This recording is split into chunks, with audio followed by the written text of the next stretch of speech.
ito po ay pinakamababang rating na ni BBM dito po sa SWS. At ang tugon po ng palasyo dito po sa mababang rating, Marcos Jr. hindi umano nababahala sa makasaysayang pagbagsak ng kanyang SWS Net Satisfaction Survey rating. He is not bothered. Yan po ang deklarasyon ng kanyang USEC ng PCO, si Antecler, no? Yan, matindi po ito. Kung ikaw po ay bumaba na ng record-breaking na negative, siya lang po ang tanging pangulo na nagne-negative ng ganyan. Kababa ang rating, no? Talagang wala na pong naniniwala, wala na pong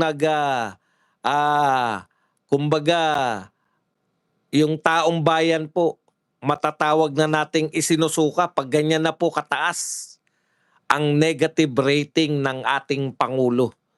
Ibig sabihin, tapos maririnig mo pa to si Antecler na parang walang pake ang Pangulo kung mababa ang rating. Ayon pa kay Antecler, he is not bothered.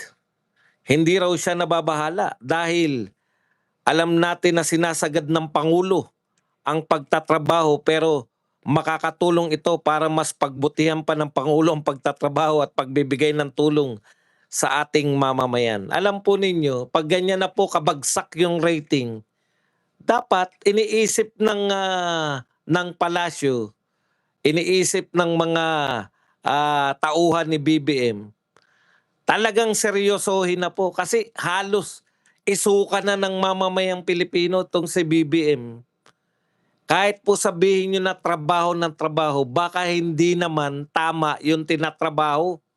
Baka nagpapakapagod ang Pangulo. Nakita naman natin, totoo naman talaga, ikot ng ikot. Punta kung may nag-imbitang bansa. Katulad ngayon, nasa Japan. Pag may nag-imbita, hindi ba kasipagan yan? Lahat ng nag-imbita, wala pong hinindian. Ikot ng ikot. Ang tanong, epektibo ba yung ginagawa? Hindi po porket pagod ka, okay na. Halimbawa po, kung ikaw po ay PNP chief, halimbawa, tapos nagwalis ka maghapon sa opisina sa Kampo Karami, mapapagod ka talaga. Pero ang tanong, epektibo ba yung pagwawalis mo? Epektibo ba yung pagwawalis mo sa iyong katungkulan? Yun yung sinasabi natin, ikot ng ikot. Makikita mo sila, may mga picture sila ni Boy Tokis Dizon, nagtuturo ng mga kanal, nagtuturo ng mga creek, nagtuturo ng mga bundok, nagtuturo ng mga turo ng turo. Nakakapagod po yun. Ang pagbiyahe po nakakapagod. Pero worth ba yung pinapagod? Di ba? Samantalang si Tatay Digong, bihira natin nakita na nagtuturo ng kung ano-ano. Umiikot si Tatay Digong pag meron ng inauguration na ng pinagawang tulay, inauguration na ng pinagawang skyway, inauguration na ng pinagawang highway. Eto, wala namang pinagagawa, turo lang ng turo. Nakakapagod po yun. Nagdudurog ng bato. Tumitingin ng mga nagigibang mga bundok. Hindi po ito usapin ng natutulog ba ang Pangulo o hindi natutulog, napapagod ba ang Pangulo o hindi napapagod. Gaano ka-effective yung ginagawa ng Pangulo sa mamamayan niya? Wala nag-iisip sa inyo? Kung negative 15, baka hindi na effective lahat ng ginagawa nyo. Palit ng tao, palit ng tao. Pucha, negative pa rin. Nilagay si Recto, lalo nag-negative. May tagapagtanggol na si Antecler, negative lalo. Hindi po sapat na masipag ang tao, dapat epektibo ang kanyang ginagawa.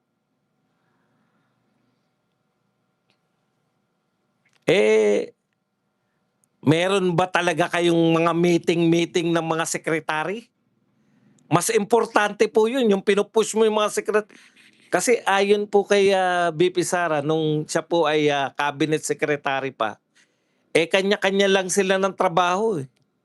Wala talaga yung mga regular na meeting, mga ilang beses lang daw eh. Ano na nga yung sabi ni Vice President Sara Duterte? Hindi marunong magpresidente. Ikot ng ikot, turo ng turo, ismid ng ismid. Alam niyo kung saan magaling talaga si BBM? Sa kampanya. Kaya hanggang ngayon nangangampanya.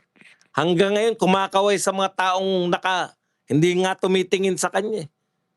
Kaya naroon dahil naghangad na mabigyan ng ayuda. Okay. Eto po. Sabi po ni Janet Garin, House not seriously discussing charter change.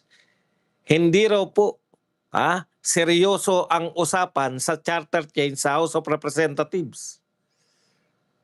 Ito lang masasabi ko sa iyo, Garin. Wala kaming pakialam. Seryosohin nyo man yan o hindi, ang importante, pati yung minority sa Senado nagsabi na hindi sila papayag na magkaroon ng charter change bago ang eleksyon. Hindi sila papayag na no election. Hindi sila papayag na term extension. O akala nila nanalo sila eh.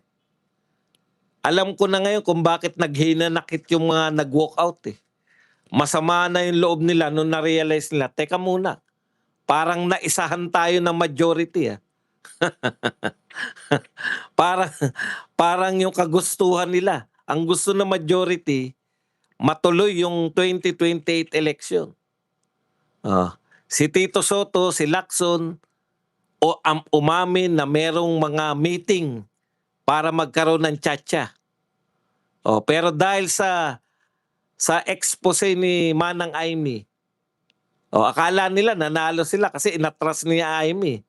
Pero hindi nila alam, tandaan-tanda ng tao, yung galit ni Zubiri, yung galit ni Kiko Pangilinan na hindi sila naniniwala na dapat magkaroon ng term extension. At panghahawakan ng mga tao yan. Panghahawakan. Kaya Garin, seryoso man kayo o hindi, wala kaming pake. Yun lang masasabi namin. Okay.